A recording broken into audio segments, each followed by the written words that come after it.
Tuntutlah ilmu hingga ke negeri Cina. Pepatah ini seolah menggambarkan bahwa raihlah ilmu setinggi-tingginya selama kita mampu. Semangat inilah yang ternyata ada pada sejumlah siswa-siswa ini. Dengan mimpi untuk meraih cita-cita di masa depan, mereka rela menempuh berbagai cara untuk dapat bersekolah. Ada yang mendaki tebing, menggunakan kereta gantung, sampai meniti jembatan yang nyaris ambruk. Semua ini mereka lakukan hanya untuk bersekolah, meskipun nyawa yang menjadi taruhannya. Dan berikut 7 perjalanan maut menuju sekolah versi on the spot.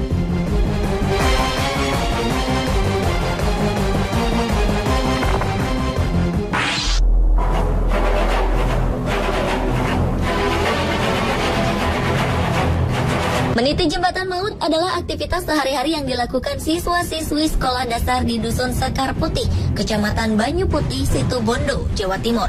Untuk bisa keluar kampung menuju sekolah, murid-murid ini harus melewati jembatan bambu yang sudah rapuh di atas sungai setinggi 10 meter. Kondisi jembatan bambu yang dibangun oleh warga ini sudah sangat memprihatinkan. Sejumlah bambu yang dijadikan alas jembatan telah rontok dan menyisakan lubang dengan kemiringan mencapai 20 derajat. Untuk bisa melewati jembatan, anak-anak ini harus meniti sisi pinggir jembatan bambu yang masih kokoh, karena hanya satu bambu saja yang dapat digunakan untuk berpegangan. Bahkan tak jarang para orang tua harus menggendong putra-putri mereka untuk menuju sekolah. Hal ini disebabkan sudah 2 orang siswa dan seorang warga yang pernah terjatuh ke sungai.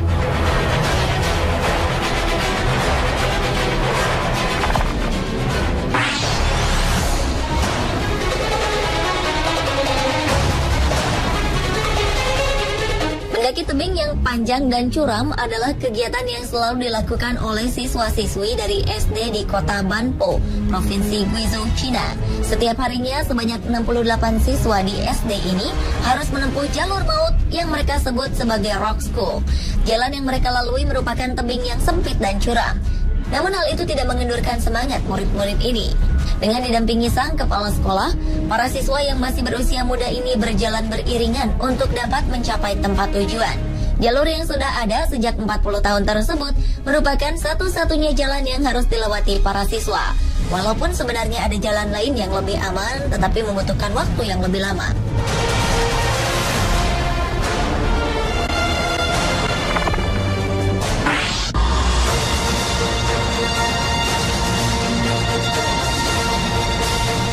Letak desa Dechun, Guangzhou, Cina sangat terpencil dan jurang yang memisahkan desa ini dengan dunia luar membuat kondisi keterpencilan itu semakin parah, sehingga menimbulkan kesulitan besar bagi warga yang ingin beraktivitas, termasuk juga bersekolah. Tetapi sejak 2002 lalu, warga desa setempat membangun sebuah kereta gantung untuk dapat melintasi jurang. Kendaraan yang terbuat dari besi ini berbentuk seperti Flying Fox dengan tambahan keranjang di bawahnya. Untuk menaiki kendaraan ini dikenakan biaya 2 yuan atau sekitar Rp3.000. Cara ini memang memudahkan anak-anak di desa ini untuk dapat menuju sekolah karena lebih cepat, tetapi sangat menegangkan.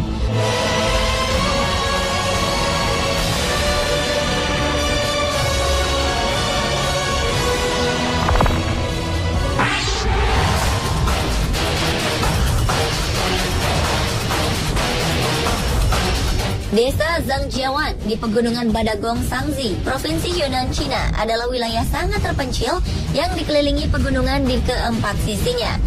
Setiap harinya, anak-anak menaiki tangga yang curam untuk dapat mencapai puncak tebing. Tujuannya hanya satu, yaitu pergi ke sekolah.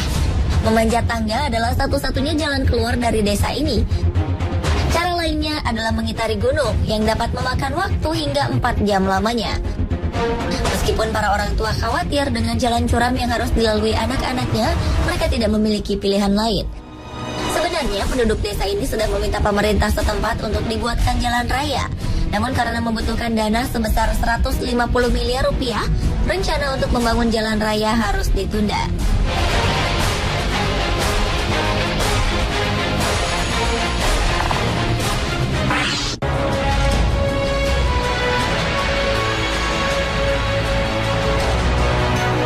Di tempat ini, sejumlah pelajar asal Kampung Ujung, Kecamatan Campalagian, Polewali Mandar, harus bertaruh nyawa karena setiap pergi ke sekolah, mereka harus melintasi titian bambu yang nyaris ambruk.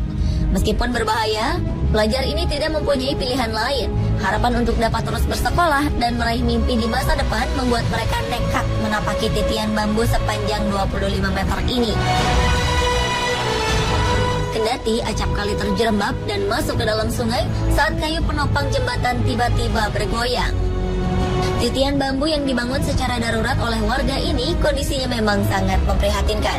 Sebagian tali pengikat tiangnya terputus dan bagian bawahnya hanya ditopang oleh beberapa batang bambu yang mulai rapuh.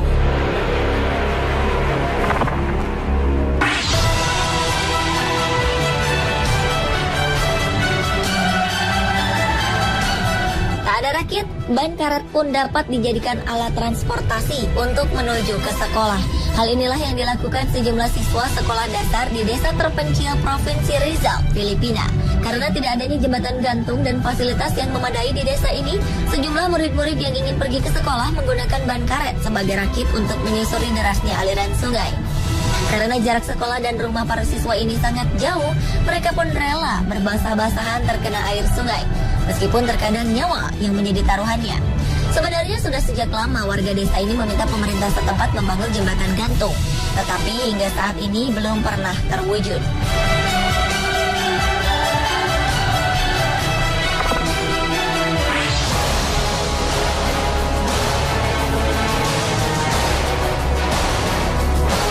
Jika pada umumnya pergi ke sekolah kita berjalan kaki atau menggunakan angkutan umum, namun tidak halnya dengan anak-anak Kolombia ini. Setiap harinya untuk dapat pergi ke sekolah, mereka yang tinggal di desa terpencil ini harus menaiki Flying Fox yang memiliki panjang 400 meter dan kecepatan mencapai 60 km per jam. Bahkan tak jarang dari anak-anak ini menaiki Flying Fox sambil menggendong sang adik dan membawa tas sekolah. Hal ini merupakan suatu pengorbanan yang sangat besar demi menggapai cita-cita. Anak-anak asal Kolombia ini harus mempertaruhkan nyawa di atas seutas tali tanpa menggunakan alat pengaman sama sekali untuk menyusuri bukit yang tinggi sampai ke dataran rendah.